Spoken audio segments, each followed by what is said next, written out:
Hello प्रिय छात्र एवं छात्राएं, कैसे हैं आप लोग। एक बार फिर आपका स्वागत है आपके अपने यूट्यूब चैनल एसपी क्लासेस 2487 में। आज मैं आपको कराता हूं class 10th NCERT based math chapter 5 में प्रश्नावली 5.1। 5.1 में क्वेश्चन नंबर 2 मैं करा चुका हूं। क्वेश्चन नंबर 3 मैं आपको कराता हूं। क्वेश्चन नंबर 3 कराने से पहले मैं आपको बताता हूँ कि अगर मेरा पढ़ाया हुआ आपको समझ में आए तो इस चैनल को लाइक कीजिएगा, सब्सक्राइब कीजिएगा और अपने साथी लोगों को शेयर कीजिएगा। ठीक है, स्टार्ट करते हैं अगला क्वेश्चन। देखिए क्वेश्चन नंबर 3 ये कह रहे हैं कि प्रत्येक किलोमीटर के बाद का टैक्सी का किराया, जबकि प्रथम किलोमीटर के लिए किराया 15 रुपये दिया गया है और प्रत्येक अतिरिक्त किराया जो दिया गया है वो किलोमीटर के हिसाब से 8 रुपये दिया गया है। तो इसको हमें क्या करना है, संबंध संख्याओं की सूची एपी में बनानी है इसको। ठीक है, समांतर श्रेणी में इसका बनाना है। तो कैसे बनाएंगे वो देखिए।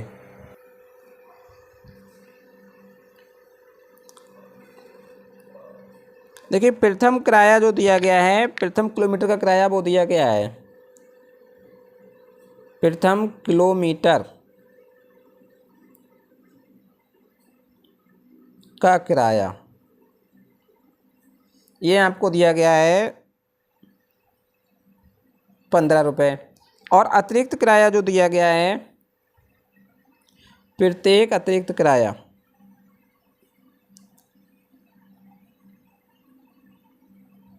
अतिरिक्त किलोमीटर का किराया ये दिया गया है आपको 8 रुपये।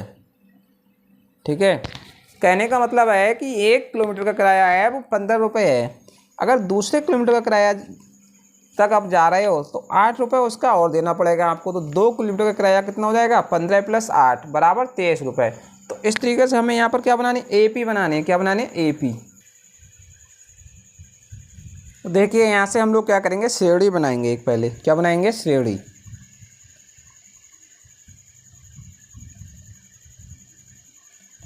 प्रथम किलोमीटर किराया कितना है, 15 रुपये। ठीक है, दूसरे किलोमीटर का किराया कितना है, मतलब हो जाएगा अतिरिक्त किराया कितना दिया है, 8 रुपये। प्रथम का दिया है 15, 15 और 8 कितने हो जाएगा, दोनों 23। ठीक है, तृतीय किलोमीटर किराया निकालेंगे तो कितना हो जाएगा, 23 में 8 और जोड़ देंगे तो कितना हो जाएगा, 23 और 8 31। चतुर्थ किलोमीटर किराया निकालेंगे तो 31 में 8 और जोड़ेंगे तो कितना हो जाएगा, 39। इस तरीके से हमारा एक श्रेणी बन के आ रही है। अब हम ये निकालेंगे कि ये समांतर श्रेणी है या नहीं है। समांतर श्रेणी निकालने के लिए हम क्या करना पड़ता है, सार्व अंतर निकालते हैं। क्या निकालते हैं, सार्व अंतर। अगर हमारा अंतर समान आता है तो समांतर श्रेणी होती है, और नहीं अंतर अगर समान आता है तो हमारी समांतर श्रेणी नहीं होती है। तो सबसे पहले हम निकालें D1। D1 बराबर हो जाएगा हमारा A2 माइनस का A1। ठीक है, तो 23 माइनस के 15, 23 में से 15 जाएगा तो 8 बचेगा। ठीक है, अब निकालें हम यहाँ से D2। D2 बराबर हो जाएगा A3 माइनस का A2, तो मतलब 31 माइनस का 23, और 31 में से 23 जाएगा तो बचेगा 8। उसके बाद हम निकालते हैं D3। D3 का मतलब हो गया A4 माइनस का A3, तो 39 माइनस के 31, तो बराबर कितना हो गया, 8। तो बताओ यहाँ पर सभी का अंतर समान आ रहा है, तो लिख देंगे क्योंकि D1 बराबर D2 बराबर D3, या तो ये लिख देंगे या लिख देंगे क्योंकि सार्व अंतर समान है। ठीक है, इसलिए ये जो श्रेणी दी गई है ना, 15, 23, 31, 39, डैक डैक डैक्स, ये क्या में है, आर इन एपी में है। एपी का मतलब समांतर श्रेणी में है, तो ये समांतर श्रेणी में हो गई हमारी। ठीक है, ऐसे अगला पार्ट दिया गया है, इसमें कह रहे हैं कि किसी बेलन में उपस्थित हवा की मात्रा, जबकि वायु निकालने वाला पंप प्रत्येक बार बेलन की शेष हवा का 1/4 भाग बाहर निकाल देता है। ठीक है, तो इससे हमें क्या निकालना है, श्रेणी बनानी है एक। तो मान लेंगे यहाँ पर ये फर्स्ट वाला पार्ट था तीसरे का, ये सेकंड पार्ट। माना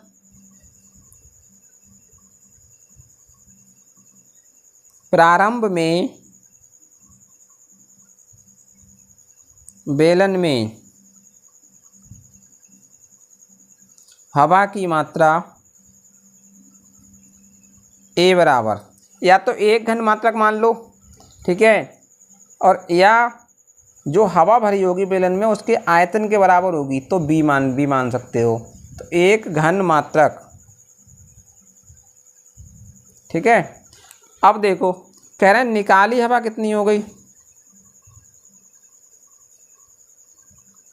निकाली हवा जो भी हवा है उसका 1/4 भाग निकाल लेता है एक बार में पंप, 1/4। तो इसका मतलब हो गया 1 गुणे 1/4 बराबर हो गया 1/4। इतनी हवा उसने निकाल दी। तो शेष हवा कितनी बच रही है उसमें, शेष हवा बचेगी एक थी, एक में से 1/4 निकाल दी उसने, तो 4 एकन 4 माइनस का 1 और बटे 4 तो बराबर 3/4 भाग उसकी हवा बची, ठीक है। 3/4 घन मात्रक उसकी हवा बची।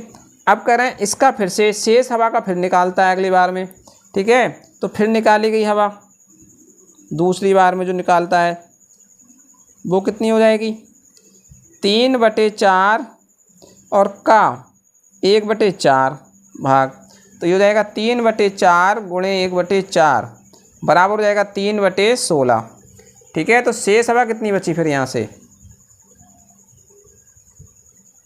शेष हवा बची वो आपकी बची 3/4 माइनस 3/16, इसका एलसीएम हो जाएगा 16। 4 से भाग करोगे 16 को 4 आएगा, 4 3 12, 16 भाग करो 1 और 1 3 3, तो 12 में से 3 जाएगा तो 9/16, 9/16 बची। अब यहाँ से श्रेणी बना लेते हैं।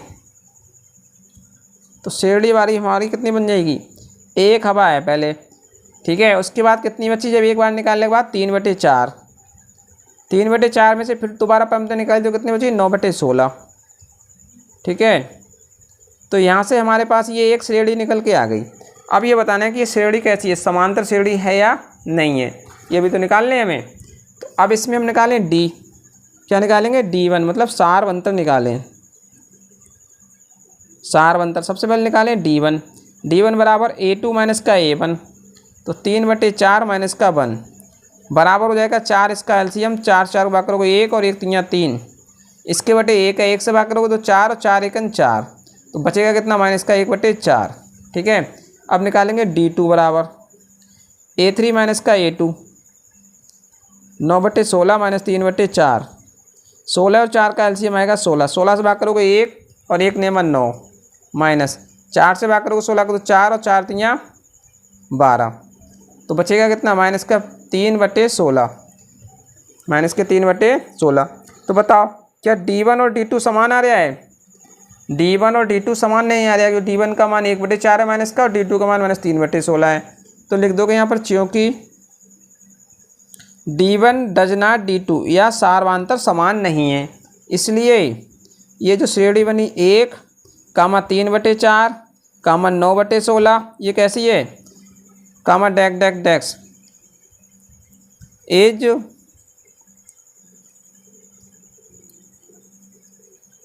आर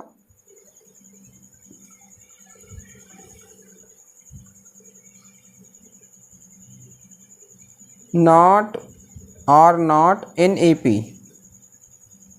ये समांतर श्रेणी में नहीं है। क्या लिख दोगे, ये जो श्रेणी है वो आर नॉट इन AP मतलब कि ये समांतर श्रेणी में नहीं है, ठीक है।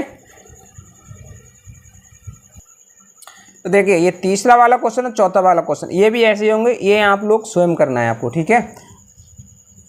जैसे मैंने ये कराए थे 2 क्वेश्चन ऐसे ही आपको ये दोनों करने हैं, ठीक है।